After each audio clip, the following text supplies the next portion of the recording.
여러분은 이 성령이라는 단어를 들었을 때 제일 먼저 머릿속에 떠오르는 것이 무엇입니까? 미리부터 계산하거나 생각하지 마시고 그냥 성령이라는 이 단어를 딱 듣자마자 떠오르는 것이 있을 것입니다.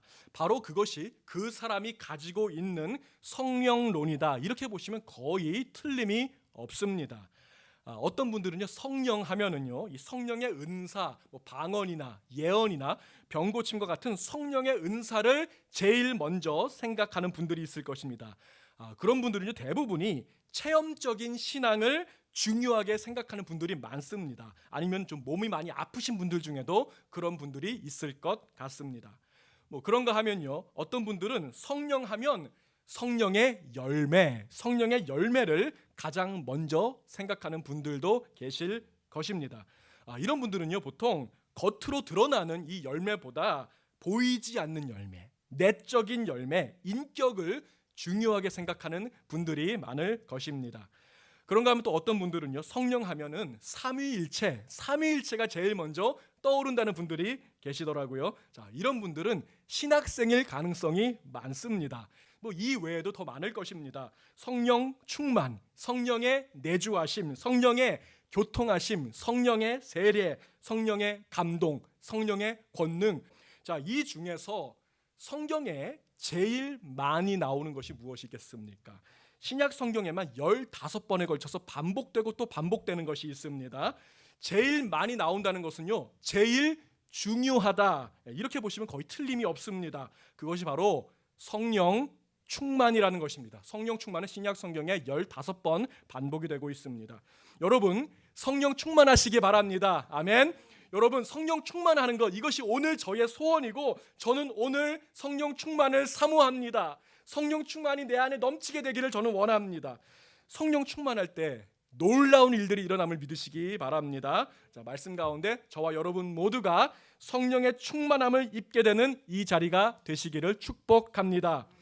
저는요, 성령 충만하면 생각나는 분이 한 분 계십니다. 제가 그 첫 번째 사역지에서 이제 같이 사역을 했던 전도사님이 한 분 계세요. 그 교회에서는요, 일주일에 한 번씩 목회자들이 모여가지고 목회자 기도 모임을 좀 가졌습니다. 근데 담임 목사님은 빼고 부교역자들만 이렇게 모여가지고 일주일에 한 번씩 서로를 위해서도 기도하고 목사님을 위해서도 기도하고 성도님들 이름을 불러가면서 기도하는 그 기도 모임이 거기 있었거든요. 그 기도 모임을 인도해 주셨던 전도사님이 계세요. 참 귀한 분이죠. 저희 교회도 이러한 기도 모임이 생겼으면 좋겠습니다. 저 빼고 여러분들만 모이셔도 괜찮습니다. 저희가 이제 기도 모임 가운데 기도 제목을 나누고 서로를 위해서 기도하는데요, 이 전도사님에게 물어봤어요. 전도사님의 기도 제목은 무엇입니까? 이렇게 물어보면 이 전도사님은 항상 같은 대답을 하셨습니다. 성령 충만이라고 대답했던 것이죠. 지난주에도 물어봤는데 성령 충만, 이번 주에도 성령 충만, 다음 주에도 성령 충만이라고 대답할 것입니다. 그러니까 맨날 성령 충만인 거예요. 이분의 주장이 무엇이었냐면요, 성령 충만하면 모든 게 해결된다는 것입니다. 이분은 그렇게 믿고 있더라고요. 성령 충만하면 모든 게 해결됩니다. 여러분, 저를 한번 따라해 보시기 바랍니다. 성령 충만하면 모든 게 해결됩니다. 한 번 더요. 성령 충만하면 기적이 일어납니다. 아멘. 여러분, 성령 충만이 무엇입니까? 성령 충만이라는 것은요, 성령으로 가득 채워져 있다는 거예요. 여기 컵이 있습니다. 여러분, 이 컵 안에 뭐가 들어있죠? 물이 들어있습니다. 여러분, 이 안에 물만 들어있을까요? 그렇지 않습니다. 물은 한 반 정도 들어있고요, 나머지는 어떻게 되어 있어요? 공기가 이 안에 들어있다는 것이죠. 여러분, 이것은 충만이 아닙니다. 충만이라는 것은요, 이 물이 막 콸콸 넘칠 정도로 아구까지 가득 채워져 있을 때 그것을 가지고 충만이라고 하는 거예요. 충만. 그래서 다른 게 들어갈 여지가 없고 틈이 없을 때 그 상태를 가지고 우리가 충만하다, 이렇게 표현하는 것입니다. 성령으로 충만하게 되면요, 다른 것이 들어갈 틈이 없습니다. 세상 욕심이 들어갈 틈이 없습니다. 미움, 다툼, 시기, 질투 이런 게 들어갈 틈이 요만큼도 없다는 것입니다. 여러분, 성령으로 우리가 충만하게 채워지면요, 분명하게 나타나는 변화가 있습니다. 현상이 있습니다. 그게 무엇인가? 이 변화는요, 겉으로 보여지지는 않습니다. 겉으로 드러나지는 않습니다. 내 속에서 일어나는 변화가 있다는 거예요. 내 속에 있는 미움, 다툼, 시기, 질투, 이런 것들이 사라진다는 거예요. 이게 없어진다는 거예요. 놀라운 일입니다. 성령 충만하면요, 나의 인격이 변화됩니다. 나의 성품이 변화된다는 것입니다. 그 교회에서 우리가 자주 하는 말, 자주 듣게 되는 말 중에 제가 정말 극도로 싫어하는 말이 있어요. 여러분, 제 앞에서는 절대 이 얘기를 하시면 안 됩니다. 무슨 말이냐면요, 사람은 절대로 안 변해. 사람은 절대로 never 안 변해. 이렇게 말하는 분들 가끔 있거든요. 저는 이런 말을 들을 때 참 마음이 아픕니다. 어떨 땐 정말 가슴이 찢어지게 아플 때가 있습니다. 그렇게 말하는 분들은요, 성령의 능력을 누리지 못하는 분들이라는 거예요. 성령 충만이 무엇인지를 모르기 때문에 그런 말을 하고 있더라는 것입니다. 여러분, 로마서 12장 2절에 보면요, 이렇게 말하고 있어요. 너희는 이 세대를 본받지 말고 오직 마음을 새롭게 함으로 무엇을 받아? 변화를 받으라고 했습니다. 영어로 보니까 be transformed. 분명히 변화된다고 말씀하십니다. 변화될 줄로 믿습니다. 이미 저는 변화되었습니다. 저는 오늘 말씀을 통해서 우리의 인격과 우리의 성품의 변화를 주도하시는 분이 계시다는 거예요. 성령 하나님께 초점을 맞춰서 저와 여러분의 인격과 성품이 변화되는 이 시간이 되시기를 바랍니다. 성령께서 하시는 일 중에 가장 놀라운 일 중에 하나는요, 여러분을 변화시키는 거예요. 그냥 체인지가 아니라 트랜스폼, 새로운 피조물로 바꿔주시는 것을 여러분 믿으시기 바랍니다. 여러분의 겉모습이 아니라 속에 있는 것이 바뀌더라고요. 속에 있는 내용물이 바뀌어서 성품과 인격이 바뀌고 예수님을 닮아가는 그 놀라운 역사를 보게 될 줄 믿습니다. 자, 그것을 오늘 본문에서는요, 뭐라고 표현을 하고 있냐면 성령의 열매라고 표현한 거예요. 성령의 열매. 여러분, 우리가 성령 충만할 때 성령의 열매가 맺힙니다. 자, 성령의 열매, 여러분 혹시 기억나십니까? 아마 여러분들 중에서 9가지 성령의 열매를 외우시는 분들이 계실 텐데요. 한번 우리 해볼까요?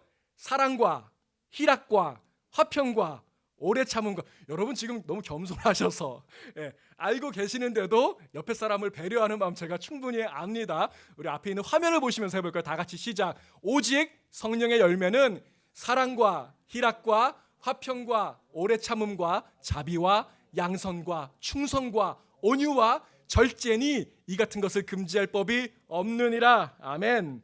자, 성령의 9가지 열매, 사랑부터 절제까지 9가지의 성품을 말하고 있는 것이죠. 자, 그런데 여러분, 이 열매들을 잘 보세요. 잘 보시면 중요한 특징이 한 가지 있습니다. 이 열매의 특징이 무엇인가? 이 9가지가 모두 관계적인 거라는 거예요. 이 열매들은 인간 관계에서 보이는 것들입니다. 인간 관계에 대한 것입니다. 그러니까 혼자서는 절대로 할 수 없는 것이라는 거예요. 자, 오래 참음 한번 생각해 볼까요? 도대체 뭘 참는 걸까요? 여러분, 어떻게 목욕탕 가서 얼음이 동동 떠 있는 그 냉탕에 들어가서 자, 내가 한번 오래 참아봐야겠다. 한증막에 들어가서 내가 오래 견뎌봐야겠다. 이 참는 게 아니거든요. 여기서 말하는 오래 참음은 인간 관계 속에서 인내하고 참아주는 것, 영어로 보니까 long suffering, 오랫동안 suffer하는 것을 말하고 있다는 것이죠. 여러분, 사랑은 어떻습니까? 사랑 혼자 할 수 있어요? 저는 짝사랑의 전문가입니다. 이런 분이 계실지 모르겠지만 여기서 말하는 사랑은요, 상대방이 있다는 거예요. 나와 사랑을 주고받는 인격적인 관계성을 말씀하고 있다는 것입니다. 여러분, 성령의 열매는 관계에 관한 것입니다. 성령의 열매는 인간과 인간 사이에 일어나는 일들을 말하는 것입니다. 그리고 성령은 관계를 회복시키고 하나 되게 하신다는 거예요. 성령의 중요한 사역 중에 하나는요, 관계성에 관한 것입니다. 에베소서 4장 3절과 4절 말씀 보기 원합니다. 평안에 매는 줄로 성령이 하나 되게 하신 것을 힘써 지키라. 몸이 하나요 성령도 한 분이시니 이와 같이 너희가 부르심의 한 소망 안에서 부르심을 받았느니라. 아멘. 여러분, 주의 영이 계신 곳에요, 어떤 역사가 있냐면 하나됨의 역사가 있습니다. 연합의 역사가 있습니다. 서로 다른 사람도 생각이 다른 사람이 하나로 합쳐지는 것을 보게 됩니다. 우리는 그 하나됨을 힘써서 지켜나가야 할 것입니다. 예전에 제가 그 중고등부 사역을 할 때 이 중고등부 아이들을 데리고 여름 수련회를 간 적이 있습니다. 한 40여 명이 함께 가서 4개의 그룹으로 나뉘어서요, 조별로 발표회도 하고 또 조별로 마지막 날에는 성극도 하고 이런 수련회를 가졌는데, 수련회 첫날 첫 시간 무엇을 했냐면요, 각 조별로 큰 이렇게 도화지 같은 종이에다가 그림을 그리는 걸 했어요. 무슨 그림이냐면 우리 조를 가장 잘 설명할 수 있는 이미지를 그리라, 이렇게 했습니다. 그 중에 한 조가 그림을 그렸는데 뭘 그렸냐면은 타코를 그린 거예요. 타코. 여러분, 제가 제일 좋아하는 음식이 타코입니다. 멕시칸 음식을 제가 제일 좋아하는데 너무나 반갑더라고요. 보니까 이 또르띠아 안에 고기도 들어있고 양파도 들어있고 실란트로, 치즈, 토마토, 쌀사 이런 게 막 섞여져 있는 그 그림을 그린 거예요. 이걸 보면서 야, 얘네들 진짜 독특한 애들이다. 어떤 이런 애들이 있을까 생각을 하고 있는데, 이 조장이 이제 앞에 나와서 이 그림을 딱 들고 설명을 하는 거예요. 이 그림이 어떤 의미인지를. 우리 조의 이름은 지저스 아미고스입니다. 우리 조는 타코와 같습니다. 고기, 양파, 실란트로, 치즈, 토마토, 살사, 우리는 서로 다 다르지만 예수님의 또르띠아 안에서 우리는 하나가 되었습니다. 따로따로 먹으면 별로인데 같이 먹으면 죽여줍니다. 이렇게 얘기를 했더라는 것이죠. 이 중고등부의 어린 학생이 말한 것이지만 저는 여기에 핵심을 담고 있다고 생각했습니다. 여러분, 우리는요 서로 너무나도 다릅니다. 여러분, 얼굴도 다르지만요, 여러분 성격도 다 다르고요, 목소리도 다 달라요. 우리 거의 같은 것을 찾아볼 수가 없습니다. 저와 여러분도 다르고 여러분끼리도 서로 다릅니다. 자, 이렇게 너무나도 다른 우리들이 하나가 될 수 있다면, 연합할 수 있다면, 자, 이것은 성령 충만할 때만 가능한 줄 믿으시기 바랍니다. 여러분, 성령 충만이 왜 중요하냐면요, 서로 다른 사람들을 하나로 묶는 것이 성령의 역사이기 때문에 그렇습니다. 성령은 우리를 하나 되게 하십니다. 자, 어떤 분이 그러시더라고요. 성령 충만의 반대가 무엇인지 아십니까? 성질 충만, 이렇게 얘기하시더라고요. 성령 충만의 반대가 성질 충만이라고 하셨는데, 성질 충만하면요 어떤 일이 일어나죠? 다투게 되고 싸우게 되고 분열하게 되고 이렇게 되는 것이죠. 여러분, 성령 충만하면요 성령의 열매, 인격의 열매가 맺힌다고 했습니다. 주님께서 맺어주신 관계 속에서 서로 사랑하게 되는 거잖아요. 두 번째가 뭐예요? 사랑과 희락이 뭐예요? 기쁨이잖아요. 우리가 서로 함께 기뻐할 수 있는 그 자리로 나아갈 수 있습니다. 세 번째가 뭐예요? 화평, 서로 화평을 이루게 되는 거예요. 싸우던 관계가 청산되고 한 몸이 이루어지는 것이죠. 오래 참아주고 자비를 베풀고 선을 행하게 됩니다. 여러분, 충성은 무엇입니까? 끝까지 약속을 지켜주는 거예요. 충성입니다. 온유, 따뜻하게 서로를 대하는 것입니다. 절제, 나의 권리를 주장하지 아니하고 상대방의 권리를 우선시하는 것, 절제라는 것입니다. 이게 바로 성령 충만한 공동체의 모습이라는 것이죠. 자, 갈라디아서 5장 22절에서 23절에서는요 성령의 9가지 열매에 대해서 설명해 주었습니다. 그 다음 구절이 있어요. 24절부터 하나님의 말씀을 좀 보기 원하는데요, 성령의 열매가 어디를 향해 가고 있는지를 이 구절에서 좀 보시기 바랍니다. 24절부터 그리스도 예수의 사람들은 육체와 함께 그 정욕과 탐심을 십자가에 못 박았느니라. 만일 우리가 성령으로 살면 또한 성령으로 행할지니 헛된 영광을 구하여 서로 노엽게 하거나 서로 투기하지 말지니라. 아멘. 자, 26절에 갈라디아서 5장 마지막 절입니다. 갈라디아서 5장의 결론이라는 것입니다. 헛된 영광을 구하여 서로 노엽게 하거나 서로 투기하지 말지니라. 여러분, 성령 충만하지 않으면, 성질 충만하면 교회 안에서 인간관계의 그 문제가 여기저기서 터져 나오게 되어 있다는 것입니다. 우리는 서로 너무너무 다릅니다. 다르니까 이해를 못해요. 용납을 못해요. 쟤는 틀렸고 나가 맞아. 이렇게 지금 나갈 수밖에 없다는 것이죠. 사실 교회마다 안에 들어가 보면은 골마 터진 곳이 너무나 많습니다. 교회가 깨어지고 막 분열되고 이런 것들을 우리 자주 보게 되는데, 그 이유를 살펴보면요, 사실 별것도 아닌 것 가지고 교회가 깨어지고 분열되는 경우가 정말 많습니다. 이 서두에 말씀드린 것처럼 제가 예전에 섬기던 교회에서 목회자들 일주일에 한 번씩 기도회를 가졌습니다. 그 이유가 있어요. 장로님 한 분이 계셨습니다. 이 장로님이 그랜드 피아노를 그 교회에 기증을 한 거예요.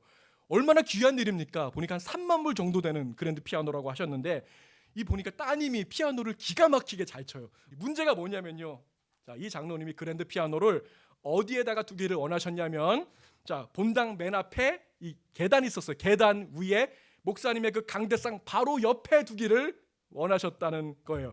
아마도 그 따님이 피아노 치는 게 좀 잘 이렇게 받기를 원하셨던 것 같습니다. 근데 그건 안 된다. 찬양팀도 앞에 서야 되고 피아노가 너무 조명을 받으면 시선이 집중이 안 된다 해서 반대하는 세력들이 굉장히 많았습니다. 여러분, 피아노를 계단 위에 두면 어떻고 계단 밑에 두면 어떻습니까? 좀 가운데 두면 어떻고 옆에 두면 어떻습니까? 이 문제로 감정이 많이 상했더라고요. 그 장로님 가족과 수십 명의 성도님들이 교회를 떠나게 되었다는 것입니다. 그로부터 한 두세 달 후에 비슷한 일이 또 있었어요. 한 성도님이 페인트 일을 하셨습니다. 그래서 교회 페인트를 새로 하겠습니다. 교회 본당 벽에 페인트 하는데 그 컬러를 정해야 되잖아요. 자, 이분은 핑크색으로 하기를 원하셨던 거예요. 그 교회 의자나 카펫이 그린 컬러였습니다. 근데 그분의 의견에 의하면 핑크색으로 해야지 대비가 잘 돼서 이쁘다는 것입니다. 자, 그런데 또 안 된다. 핑크는 안 된다. 그냥 무난하게 흰색이나 아이보리로 했으면 좋겠다는 의견이 참 많았습니다. 페인트 컬러 때문에 또 그 집사님하고 수십 명의 성도님들이 교회를 떠나게 되었다는 것입니다. 이게 무슨 교리적인 문제도 아니잖아요. 뭐 본질적인 문제도 아닙니다. 자기 주장 고집하다가 감정만 상하게 되었다는 것이죠. 성령 충만하지 않고 성질 충만한 교회 전형적인 모습입니다. 여러분, 우리는요 서로 너무나도 다릅니다. 뭐 가치관도 다르고 살아온 배경도 다르고, 여러분 좋아하는 컬러 다 다를 것입니다. 교회는요 태생적으로 관계적인 문제가 여기저기 터질 수밖에 없는 구조로 되어 있어요. 다른 사람들이 모여 있거든요. 저와 여러분도 사실 뭐 하나 둘씩 따지기 시작하면요 좋아하는 음식부터 하면 다 다를 것입니다. 이렇게 다른데 이 많은 문제를 하나로 묶어서 연합하게 하시는 분이 계시다고요. 하나 되게 하시는 분이 계시다는 것입니다. 그것이 바로 우리 주 성령 하나님이심을 믿으시기 바랍니다. 여러분, 성령 충만하면요 하나됨의 역사가 나타납니다. 성령 충만하면 문제가 해결됩니다. 성령 충만하면 기적이 일어난다고요. 사랑의 기적이 일어납니다. 원수까지 사랑하게 되고요. 내가 예전에 그렇게 미워 보이던 형제가 이뻐 보이는 역사가 일어나더라고요. 언제? 성령 충만할 때. 여러분, 성령 충만을 사모하시기 바랍니다. 여러분, 성령 충만할 때 왜 기적이 나타나는지 아십니까? 내가 변하기 때문에 그래요. 성령 충만하면요 내가 바뀝니다. 성질 충만할 때는요 공통적으로 나타나는 게 상대방을 바꾸려고 합니다. 저건 틀렸어, 저건 잘못했어, 핑크색이 뭐야, 이 자리로 나아가는데 성령 충만하면요 나 자신을 내려놓고 다른 사람을 이해하기 시작한다고요. 그래서 하나됨의 역사가 바로 거기 나타나는 것입니다. 여러분, 그 사람은 절대로 변하지 않는다라고 주장하는 분들은요 사실은 성령의 역사를 가로막는 것입니다. 성령 하나님은 오늘 여러분을 바꾸기 원하신다고요. 나를 바꾸기 원하신다고요. 근데 성령 충만하지 않을 때 공통적으로 다른 사람을 자꾸만 바꾸려고 하는 거예요. 여러분, 이 자리에서 가장 많이 변화되어야 될 사람이 있다면 바로 제가 변화되어야 합니다. 여러분, 제가 사실 지난 한 주일 동안에 회개를 참 많이 했습니다. 제가 뭘 회개했는지 아십니까? 기도하다 보니까요 성령께서 제 마음 가운데 깨닫게 하시는 것이 많았어요. 제가 목사라고 하면서 제가 한번 제 전화기를 쫙 훑어봤습니다. 내가 정말 우리 하나님 말씀처럼 내 양떼에 소떼의 마음을 두고 있나, 정말 그들을 살피는 목자가 많은가를 두고 보는데 제 전화기에 성도님들께 전화드린 게 별로 없더라고요. 내 관심이 어디에 있었나, 내가 도대체 내 마음과 관심을 어디에 두고 있었나, 내가 정말 목자가 맞는가 좀 많이 회개했습니다. 여러분, 성령께서는요 여러분을 바꿔주시는 게 아니더라고요. 나를 바꿔주십니다. 여러분, 이 은혜가 오늘 저와 여러분에게 반드시 있어야 할 줄 믿습니다.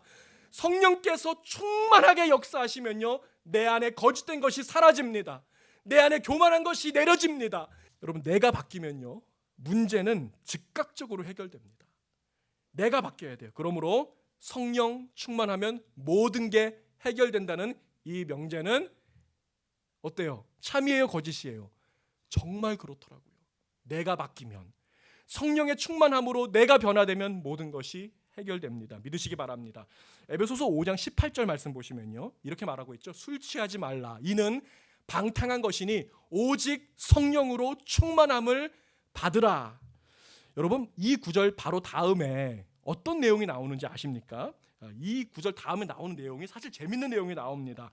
세 가지 예화가 나오는데 그 예화가 뭔지 잘 보세요. 첫 번째 예화, 아내들아 남편에게 복종하기를 주께 하듯 하라. 남편들아 아내 사랑하기를 주님이 교회를 사랑하심 같이 하라. 그러니까 아내와 남편에 대한 예화를 들고 있어요. 두 번째 예화, 자녀들아 부모에게 순종하라. 부모들아 너희 자녀를 노엽게 하지 말라. 세 번째 예화, 종들아 성실한 마음으로 육체의 상전에게 순종하라. 상전들아 종들을 향한 위협을 그치라. 세 가지 관계에 대한 문제가 연달아서 딱딱딱 나오고 있습니다. 뭐 다음에 성령의 충만함을 받으라는 명령 바로 다음에 이 세 가지 예화가 등장하고 있다는 거예요. 이게 무엇입니까? 여러분, 성령 충만한 자는 반드시 관계의 회복으로 나아가게 있다는 것입니다. 성경에서 예외가 없습니다. 자, 여기 보시면요, 아내들아 남편에게 복종하기를 주께 하듯 하라 이렇게 했잖아요. 여러분, 이게 누구에게 주신 말씀이에요? 아내에게 주신 말씀입니다. 자, 그런데 누가 좋아하는 말씀입니까? 남편들이 이 말씀을 좋아하더라고요. 여러분, 남편들이요 성령 충만하지 않을 때 이 말씀을 가지고 다툼이 일어납니다. 성질 충만할 때는요 특징이 있어요. 뭐냐면 하나님의 말씀을 가지고 싸우더라고요. 하나님의 말씀을 가지고 들이밀면서 여기 봐봐, 남편한테 복종하라고 했어 안 했어? 이게 지금 성질 충만의 전형적인 모습이 아니겠습니까? 성령 충만하지 않으면 우리는 말씀을 자꾸 투익합니다. 말씀을 변질시키고 말씀의 원래 의미를 자의적으로 해석하는 경우가 너무나도 많다는 거예요. 여러분, 우리가 잘 아는 말씀 중에 눈에는 눈으로, 이에는 이로 갚으라. 여러분, 이게 누구에게 주신 말씀이에요? 가해자에게 주신 말씀입니까? 아니면 피해자에게 주신 말씀입니까? 가해자에게 주신 말씀이잖아요. 갚으라고 했잖아요. 갚으라고. 그러니까 뭐냐면 이게 너희가 이웃에게 피해를 입혔으면 도망가지 말고 다 갚아주어라. 그 피해를 다 보상해라. 이 말씀이거든요. 근데 이 말씀 누가 좋아해요? 피해자가 좋아합니다. 너 한번 두고 보자. 너도 내가 똑같이 눈에는 눈, 이에는 이로. 그거 아니라고요. 말씀을 자의적으로 해석하면 이런 오류가 생기고 관계가 종결되고 깨어진다는 것입니다. 여러분, 성령 충만과 관계의 회복은 직결되어 있습니다. 성령 충만 없이 관계의 회복 없습니다. 하나님의 법칙입니다. 여러분, 다른 그 어떤 것보다 성령 충만을 사모하시기 바랍니다. 성령 충만이 오늘 저와 여러분의 간절한 기도 제목 되기를 원합니다. 아버지, 내 안에 빈 공간이 없이 성령으로 가득가득 채워주옵소서. 먼지 하나 들어갈 틈 없이 하나님의 영으로 나를 가득가득 넘치도록 채워주옵소서. 그리하여서 성령의 아름다운 열매, 사랑과 희락과 화평과 오래 참음과 자비와 양성과 충성과 온유와 절제가 주렁주렁 맺히게 하여 주시옵소서. 이것이 오늘 여러분의 기도 제목 되기를 원합니다. 오늘 여러분 예배 가운데 나오셨습니다. 여러분에게 한 가지 기도 제목이 있다면 그것이 과연 무엇입니까? 성령 충만, 성령 충만, 성령 충만. 여기에 해답이 있습니다.